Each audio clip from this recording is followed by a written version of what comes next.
Welcome to Impetus Workload Transformation, Workload Assessment Creation Tutorial. Log into the tool, you will land onto the listing page. Click plus to create the assessment. Give your assessment a name. Let's say you have Teradata as your source enterprise data warehouse for which you want to assess the DML scripts. Upload the DML scripts. The right side help panel highlights the field in yellow to assist you better. Select the target platform you want to move to. This provides additional options for more insights for target schema optimization recommendations. Let's go to recommendation settings.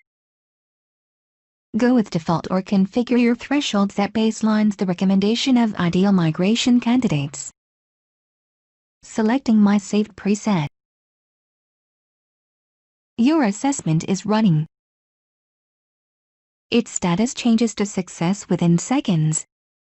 See the next tutorial which shows analysis and recommendations. Thanks for watching.